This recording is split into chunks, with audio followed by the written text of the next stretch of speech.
Hello and welcome to another edition of AFL Trade Talk. We had a miss last week because we went down to the Bull, but we're back. There's plenty of stuff that's happened in the Brownlow markets, a lot of the exchange markets. Daz, how are you? You watch a lot of football on the weekend? I did indeed. And you always do, mate. I don't know why I always ask that question. It's a weird way to start the show. Of course you're watching all football on the weekend.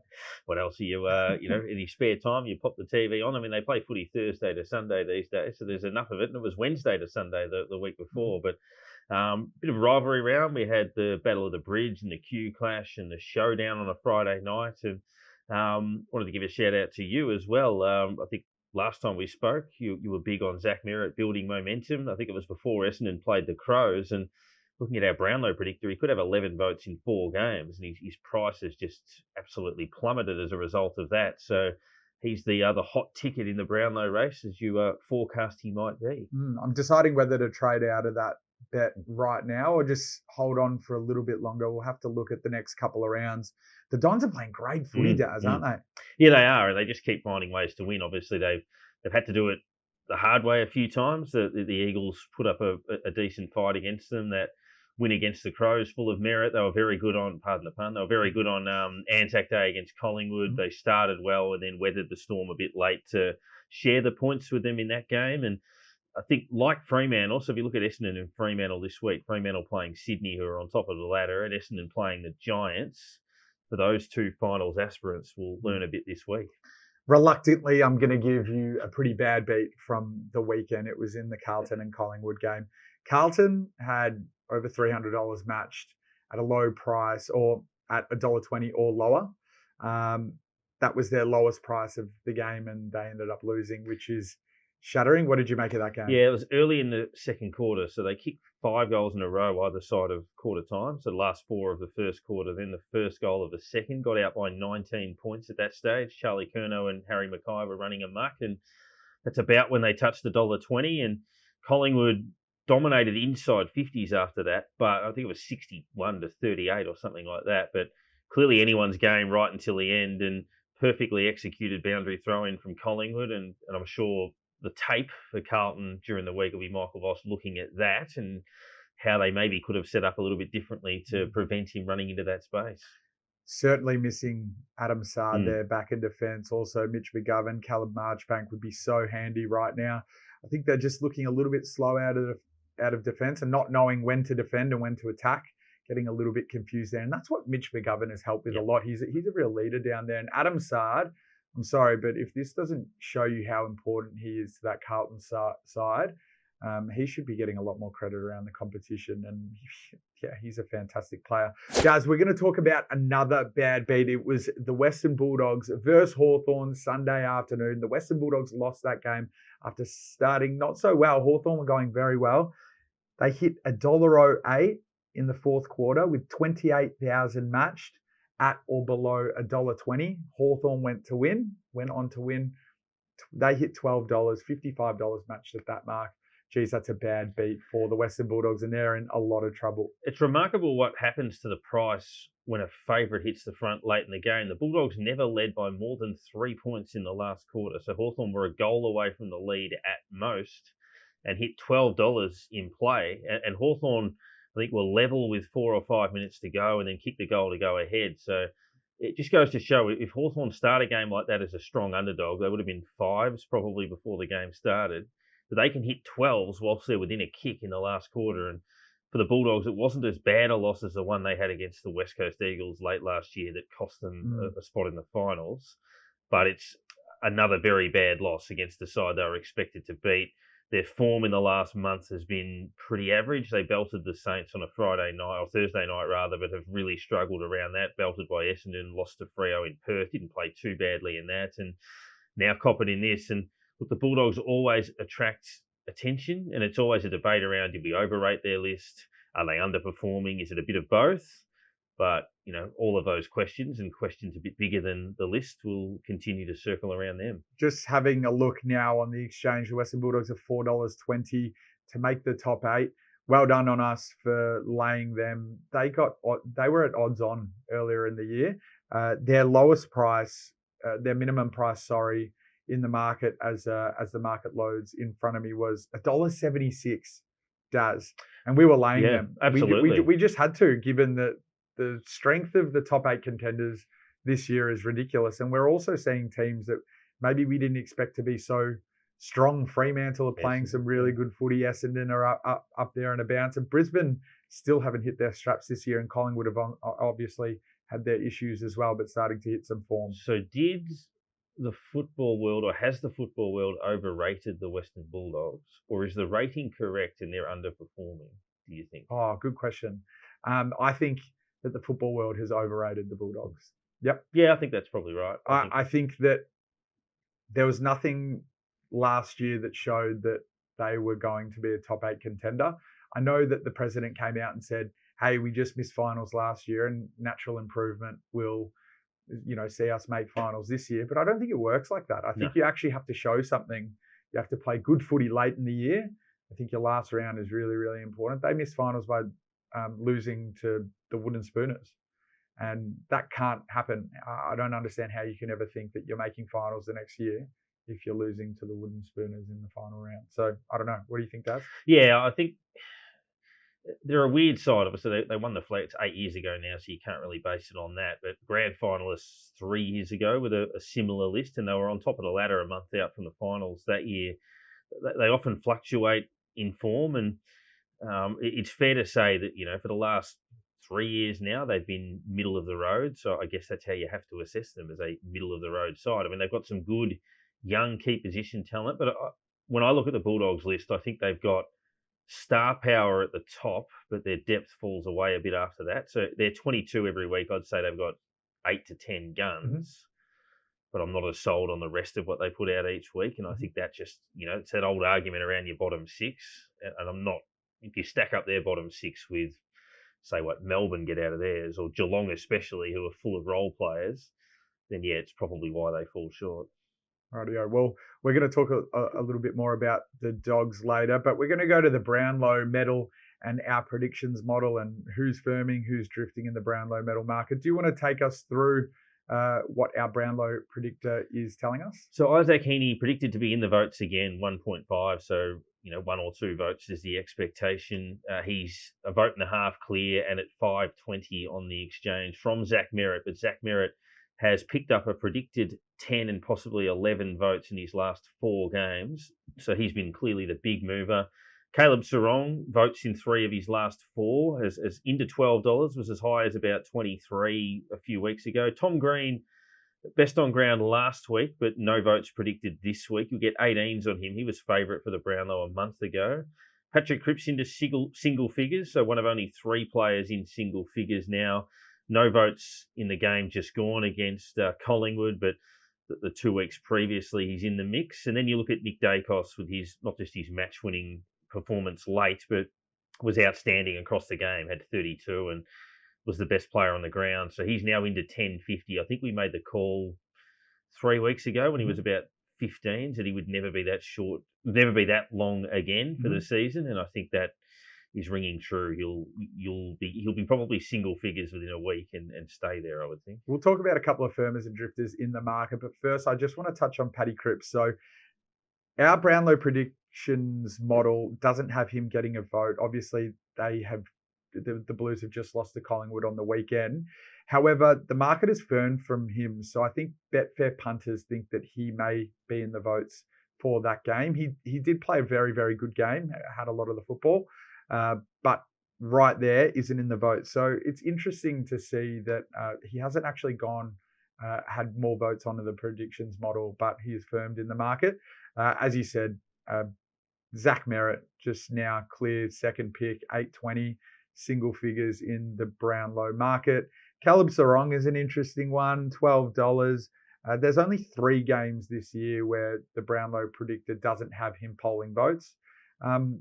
Anyone else that stands out there for you? I find Max Gawn really intriguing. He's still $30 there and predicted to be 4th in the Brownlow at this stage. Sorry, 5th. I think that's the spooked by Ruckman or big men. I think the evidence suggests it, and Max Gawn's been one of them, but we've had a few instances where Ruckman have gone into the night with a lot of people fairly bullish on them, and they just don't get votes. Now plays almost as a pseudo midfielder and gets 20 and 25 a game and things like that, but the fact that he's $30, I think, is history scaring a few people away. A couple of guys that started well, Matt Rowell and Christian Petrarca, both well down into the 20s now. Petrarca could certainly establish some form and go on a bit of a run, so maybe just keep an eye on him to this point. And even Noah Anderson, who's had a couple of 3-vote games in the last month, still at 36s. Gold Coast play North this week in Darwin, admittedly, so it's an awkward little fixture, but you'd imagine they'd win that, and he'd be a decent chance of picking up a few more. And we're going to go to our buy, hold, and sells, but he's definitely a buy for me. We're going to just talk about some of the firmers and drifters. So as you said, Zach Merritt with a big firmer again. He's gone from $15 into single figures, $8 now, just a little bit higher than that. That's a 5% difference increase in probability there. Nick Dacos is another one. You could get $18 at the start of the round. He's into $11.50 there.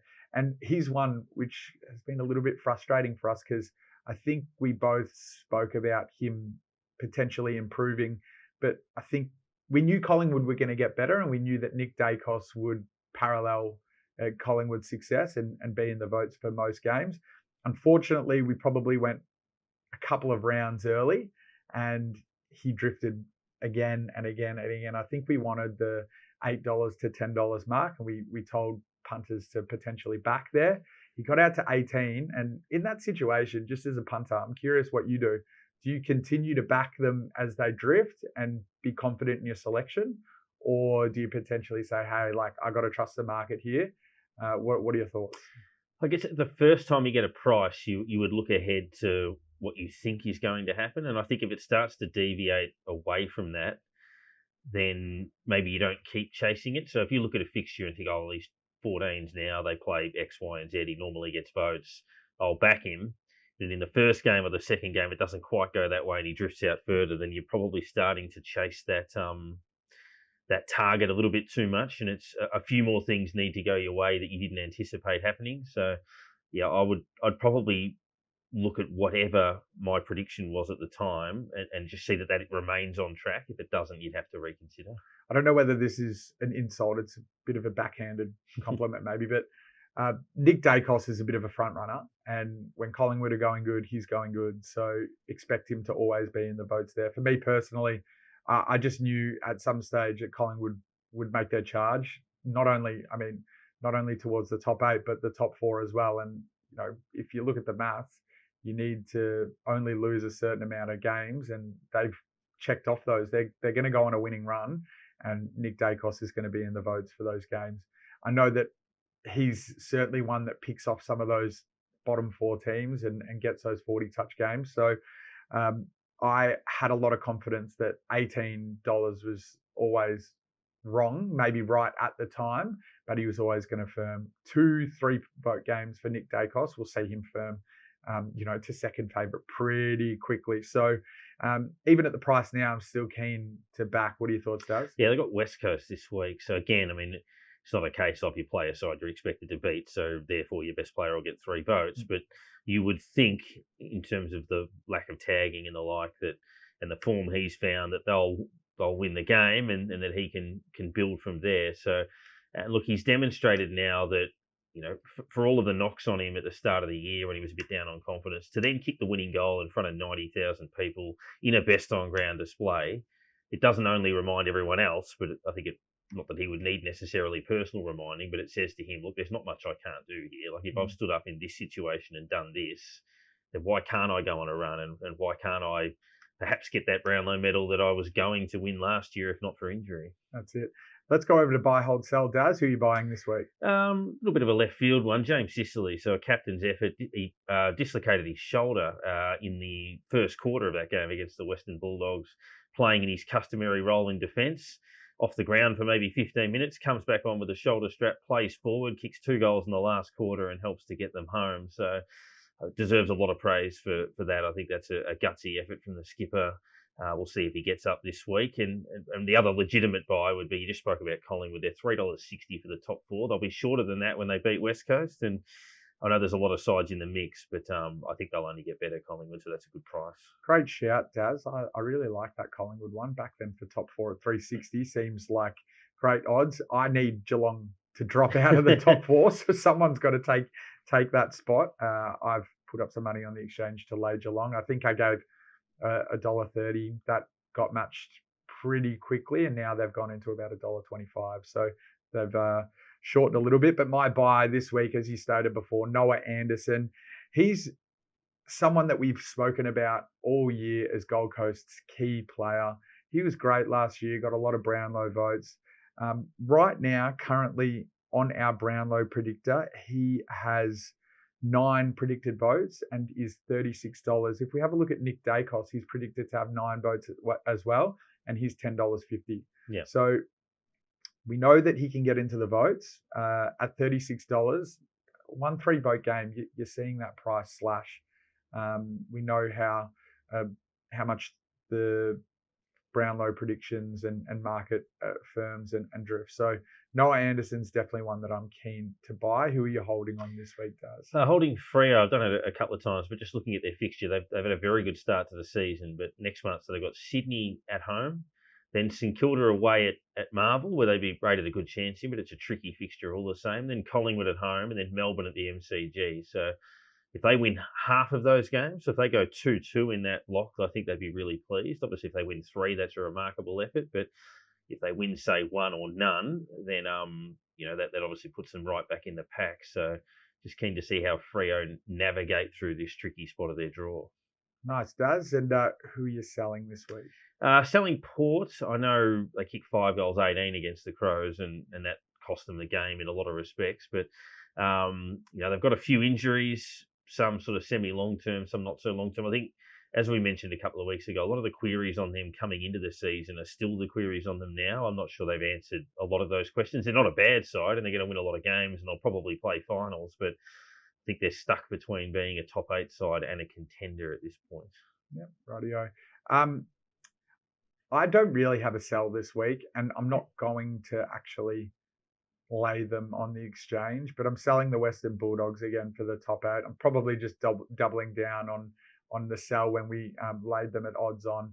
They've got a lot of work to do as a football club. I think they've got some issues in their football department, and I'm hoping that they turn it around, because I love the Western Bulldogs, and I've obviously got a position on Marcus Bontempelli to win the Brownlow Medal, and I think he's the catalyst to them performing well. But they just got to get their best 22 right. I'm not sure that Bevo actually knows what his best 22 is, and he's probably wanting to play young players as opposed to actually playing the best 22 out there. And that doesn't mean just because Rory Lobb is in your best 22 players, it doesn't actually mean you still play him, but you need to pick players that suit their positions and so on and so forth. He's someone that can't play in the ruck. He's got to play forward, but if there isn't a forward spot, then you can't play him. It's pretty simple. Darcy looks like he's taken that spot when they've got Norton and Ugle-Hagan. So you can have too many tools in that situation. And Tim English is a guy that wants to ruck 95% of the time. So you can't really pick him in that role. It's a bit like what Fremantle are juggling with Darcy and Jackson at the moment, but both of those guys seem a little bit more versatile. So interesting. Are you having any bets this week, Daz? The minor premiership market was interesting. So the Giants and the D's, I know the Giants have lost 2 of their last 3, but still a very good side. The D's really motoring. So you got Geelong about $2.50, Sydney about $4, and then Melbourne and GWS about $5.50 for the minor premiership. I'd put all 4 of those sides on an even keel, which means the Giants and the D's represent good value. So I'd be backing both of those sides for minor premiership at $5.50 or thereabouts. I'm hoping that Geelong continue to drift in that market. I've laid them at $2.20. That's what the backers took off me. They've drifted slightly to $2.50. I'd love that to get to $3, and that's a good green book for me. I like that one. A couple that you spoke about, I mean, I think at $36, a small bet on Noah Anderson is a good call. I think Collingwood for the top 4 at $3.60. Now that we know that they're back in form and they got an easy kill this week, I think that their price is going to shorten again, especially if they, really have a crack. And then the final one is Nick Dacos. I think he's probably still slightly over the odds. If you've taken $18 and you just want to see him shorten a little bit more, That's fine. But I think he's probably going to short a little bit more. Hopefully he doesn't fluctuate too much because, his worm's a bit crazy this year. But game you're looking forward to the weekend most? I think this week the top 8 sides are playing each other. So it's like, the first round of finals. It's hard to go past the first of the games, the Thursday night game between Carlton and Melbourne. That's a really fascinating way to start. But then those two that we were talking about, Essendon Giants and Freo Sydney. Freo Sydney's interesting. It's a second Friday night game. So you got Geelong Port followed by Freo Sydney. I think the reason for that is they don't like playing 3 games on Mother's Day because they figure they don't get as good a crowds on Mother's Day, a lot of family things on. So they've moved one of them into the Friday night slot. So for those that knock off work on Friday, you've got a double header to enjoy. Yeah, that's not bad. I'm just having a look here. Already almost $6,000 matched in the Carlton versus Melbourne market. Currently, Carlton at $2.12 and Melbourne are favourites at $1.80. Interestingly, the busiest market of the round is Gold Coast North, which I imagine a lot of that would be around the handicap. So the Gold Coast are $1.10, so prohibitive price head-to-head. So you might be looking at a line which would be, you'd think, 7 goals or something in that game. Yeah, interesting. Just got one quick question about the Carlton-Melbourne lineup and how team changes affect the odds. But currently, it has been mooted that Carlton will get a couple of players back. Do you think that their odds will change at all if, say, they talk about Marchbank potentially coming back and also McGovern coming back? They're 2 massive ins for Carlton. Do you think their price will change and we're going to get more evens on that game? Probably. I think Melbourne will be marginal favourites, but Carlton beat them twice last year in the last 6 weeks, both in thrillers, one in the finals, of course. But Blues midfield's still looking pretty sharp. Their forward line's intact. And if you strengthen that defence against a Melbourne side whose Achilles heel would probably be scoring, brilliant in most aspects. So, I think that would bring it in a little bit. All right. Well, looking forward to this weekend of footy. Daz, have a good one. We'll be back next week to talk all the changes, firmers and drifters on the exchange. But happy punting and have fun at the footy. What are you really gambling with? For free and confidential support, call the number on the screen or visit the website. Hey there, footy fans. If you're enjoying all the banter and insights on AFL Trade Talk, we would love it if you could hit the subscribe button. Your support means the absolute world to us and ensures that you'll never miss an episode. And while you're at it, why don't you leave us a quick rating? It helps us grow and keeps the Betfair trade chat going. Thanks for tuning in, and let's keep those predictions rolling.